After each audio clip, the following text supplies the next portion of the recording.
participate during our activity and follow our rules, your team or your group will receive a candy. So you want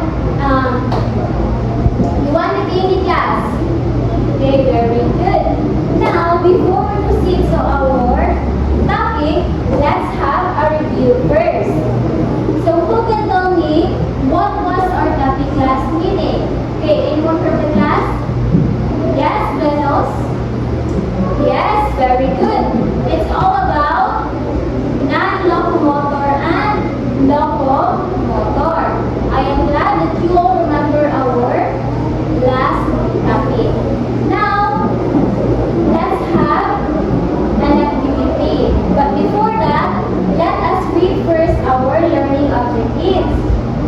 Okay, at the end of the lesson, the students are expected to identify the 5 dance elements: the body, action, space, time, and energy, and perform movement sequences demonstrating each dance element accurately for 4 to 8 counts per element in group activities, and appreciate the importance of dance elements by sharing ideas, supporting group members, and helping coordinate movements. Okay.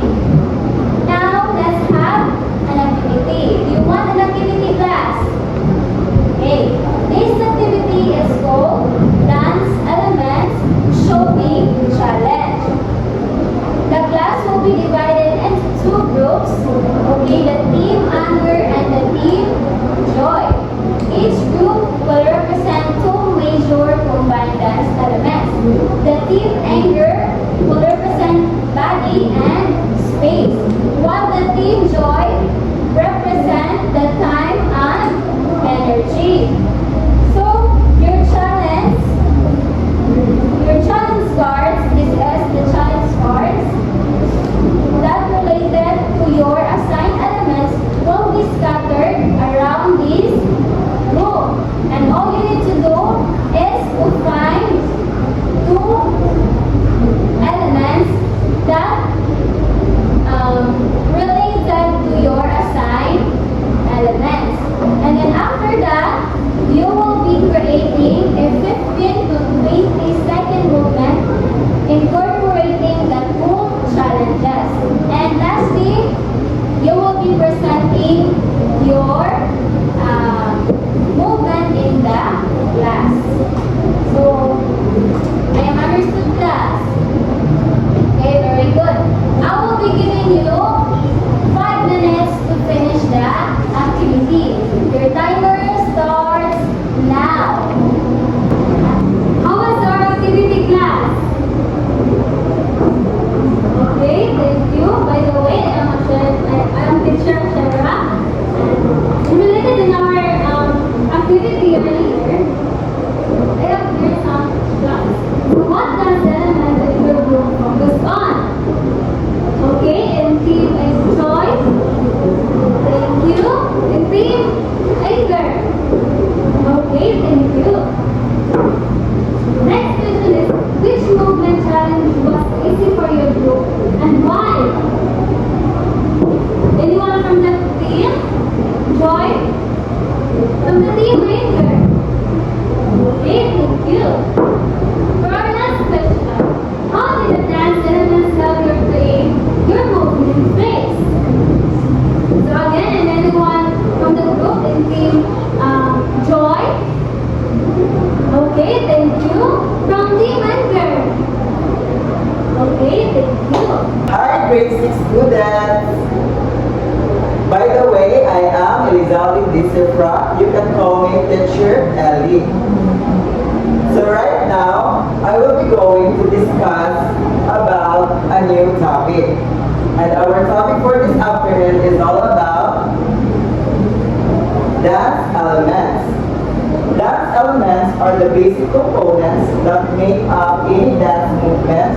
They are like the building blocks of dance that help dancers create expressive, organized, and meaningful movements. Understanding dance elements helps dancers move safely, creatively, and rhythmically. we have five dance elements. And these are the body, action, space, time, and energy. So the first one is the body. Let's define the body. Body, the physical parts of a person that can move or what parts of the body are moving. Like for example, arms. Ano ka naman itong mga arms class? O ni, ang ato mga arms. Kani.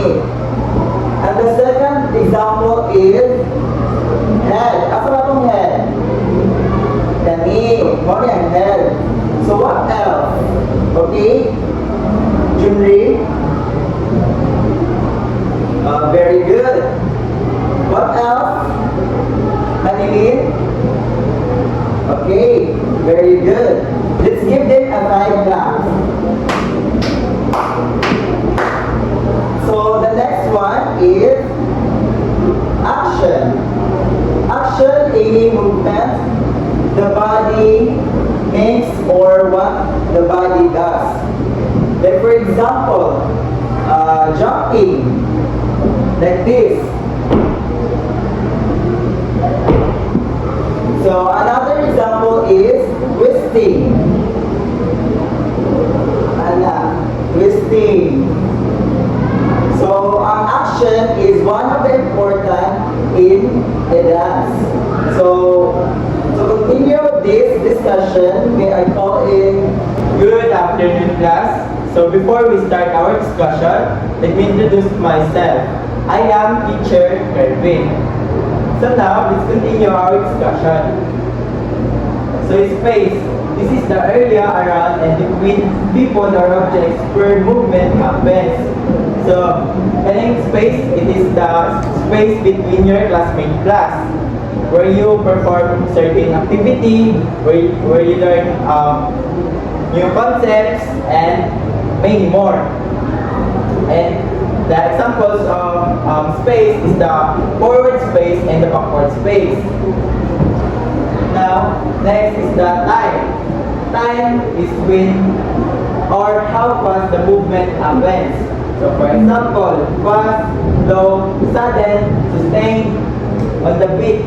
So it includes rhythm, tempo, and timing. So in short and simply words, the time, it is the duration on how you perform that specific activity. So next is the energy. So energy, it is how the movement is performed. So energy, so it comes from the food we eat every day. We consume every day. So, dyan tawag ko ang energy no sa atong ginakaon every day. And in this our plan sa atong discussion, ang energy, it is the how much energy we spend on that activity. And kung siya, strong, light, sharp, smooth, soft, and heavy. So, and also energy, it shows the quality or the effort of movement, making it reserved. Class, do you understand our lesson for today? Okay, thank you for that. Now, let us move to our last activity. So this activity is called Elements of Addition. So in this activity, all the students will participate in the activity. So there will be an instruction. So in the instruction, there will be a tagger and a runner. So who will be in the tagger? So in the tagger are your teachers. Okay, come here in front, teachers. So this will be your taggers, and for the runners are the students. So what we're going to do, the runners will make a circle and show movement or any dance that is using of our lesson, which is the dance of elements. And then when the tagger will call an element, the runners must freeze and show any movement that matches that element. Nagi kuan sa tagger sa inyong teacher. Understand that? Okay, very good. So now, for those runners who cannot show any movement, there will be a punishment. And teacher, what will be the punishment? So the punishment, we will ask you some questions that you're going to answer. So understood, class? Okay, very good. So now let us start with our activity. Now, are you ready to do the activity? Okay, now let us start our activity. The timer starts now.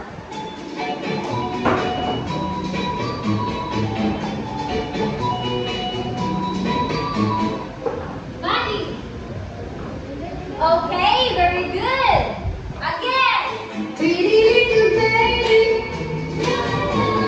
Pretty little baby. Time.